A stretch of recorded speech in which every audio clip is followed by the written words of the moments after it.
Hey everyone, welcome back to the channel. Today I want to talk about an important topic that came up in Pablo's and my training session with Ben Netterfield, our Equestrian and Performance Mindset Coach. It's all about using spurs, finding the right contact and working through distractions, especially in those moments when everything feels a bit chaotic. There's so much to unpack, so let's jump right in. Quick heads up before we start. Some of the footage in this video is a bit blurry as my camera struggled to focus today. I hope it doesn't take away too much from the content. First up, let's talk about something many riders experience when they first start using spurs. It's all about figuring out how much leg to use and where exactly your leg is working. Let's dive into how I've been learning to work with spurs and what that process really looks like. When you're first getting used to spurs, it can feel like a bit of a balancing act. You're trying to figure out how much leg do I have on, how much spur am I actually using. It's all about getting that accountability with your leg, right? You really have to know where your leg is, what part of your leg is connecting with the horse, and how much pressure you're applying. At first, I just thought leg means go forward, no questions asked. But when you start using spurs, things get more refined. Now it's not just about go, but it's also about asking, what's my supporting leg doing? What's my energy leg? And what's the lifting leg? You start thinking about what each part of your leg is communicating to the horse and why you're asking it in the first place. This is where the real fine motor skill learning kicks in. It's not enough just to slap your leg on and hope for the best. You need to be aware when you use your spur, how much pressure to apply and what the rest of your leg is doing in the process. It's kind of like developing a more precise language with your horse. You're refining that communication every time you ride. Spurs are just a tool to enhance that. But it's important to remember, it's not about the spur, it's about understanding your leg and how to ask for what you want. One of the biggest takeaways was how important it is to get the right contact. The thing is, contact isn't about pulling your horse back, it's about allowing them to move forward through your hand. I realised that if my hand is coming back and I'm not giving him space to move, he's not really pushing forward. Ben had me focus on this concept. If your hand is moving back and the horse isn't in front of your leg, it means they're travelling back too. It's like you've put on the brakes without even meaning to. So, the key here is to soften the rein, not pull back. You should feel your horse in your hand but not holding them back. It's all about finding the balance where your hands aren't restrictive, but your horse is still forward, active and moving into the contact. Good, well done. Next, we worked on jumping a double. Here's where things can get tricky, especially when it comes to balancing forwardness and control. I needed to feel that Pablo was carrying me through to the fence. The canter should feel a bit forward than what I'm used to, but in my hand it needs to feel just right.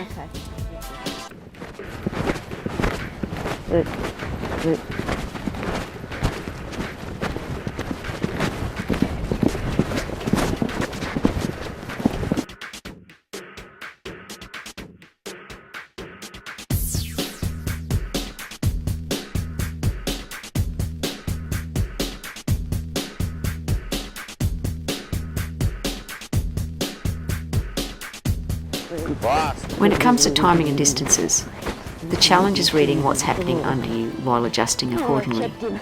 We had a big distance, but only slightly off. I wasn't sure if we were going to make it smoothly because Pablo wasn't in front of my leg enough. Here's the thing, if you've got a slightly bigger distance, don't overthink it. All you have to do is maintain a straight forward line. I made the mistake of holding too much on the approach, which meant I lost some forward energy. Instead, I needed to commit to the distance. But if Pablo is big in his stride, I'm not to hold too much on landing. I need to let him go forward. Distance in and he stays straight. On landing, I'm just going to be a little tall wall. Yeah. Because I've got to do it the other way around. Yeah. So if he's big in, I wall and straight because I know he wants to go forward. If I get that, I've got to move on landing. Okay, not on takeoff. Because I'll jam him through this landing. He's got no, go up a gear. Okay, so that's once again. It was only a small thing of, in this moment here, trust the slightly flow. So it's not a before, not a fast, scratchy. Click for me was understanding that a forward distance isn't always long, it's just bigger and open. So when I felt Pablo coming up big in front of the fence, I had to allow him to move through, not slow him down. It's about timing that stride and trusting the flow of the ride. Okay. Oh, yeah, I'm distracted. Let's be real, there's always going to be distractions. Whether it's people watching, unexpected noises, or even just your own thoughts. Distractions can easily throw you off your game. During my session, I was distracted. I had too much going on in my head and I wasn't riding in the moment. This is the perfect competition practice, dealing with everything that's happening around you, but staying focused on the jump. It was a reminder that distractions don't matter. The only thing that matters is how you react to them. So I had to reset my mind and get myself back into the right headspace. That was the challenge, staying present, putting everything else aside and focusing on the next fence. Sometimes the best way to do this is to go back to basics and jump some cavaletti and low fences to allow your mind and body to relax and get back into the right headspace. There you are. In your own environment, you can practice then just being here. Good. Jump the cavaletti again. Circle there.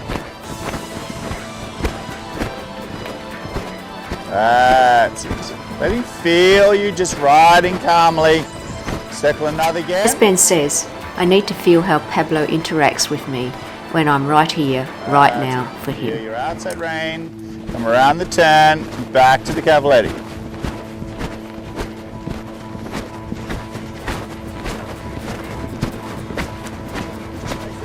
Practice sessions you ever do.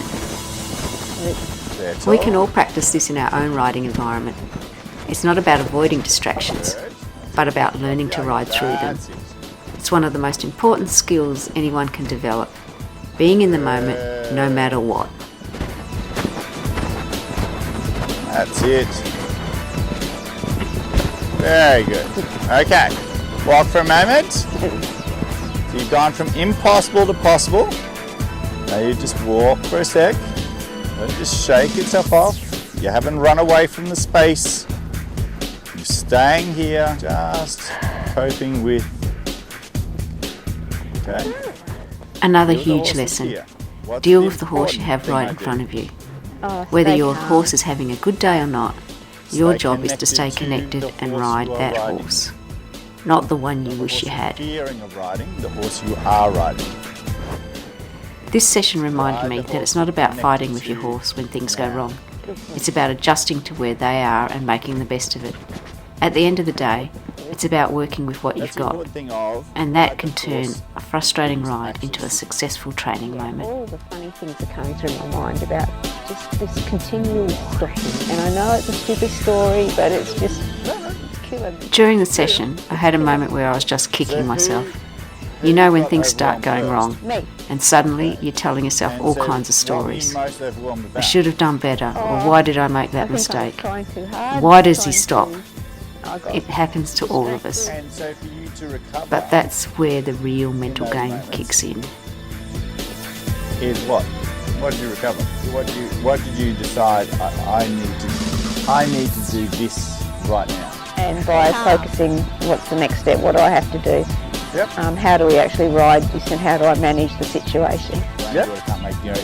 As soon as you decide to choose and slow yourself down and just connect to him with what he was doing, then he, within 2 circles over there, he started to count. And that's the... Ben reminded me that it's okay to step back, take a breath and reset.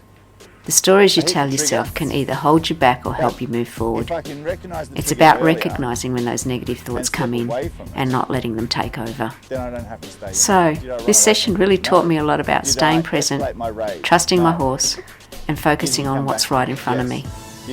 We all have off days, but it's just how you handle those moments that really counts. Let me know in the comments if you've ever had a ride where distractions or doubts got the better of you, and how you overcame it. That's that, a raw look at me learning to use spurs, finding the right contact and dealing with distractions, and the stories I tell myself. If you want to see more of our training tips and insights, don't forget to like and subscribe. Thanks for watching, and see you in the next one.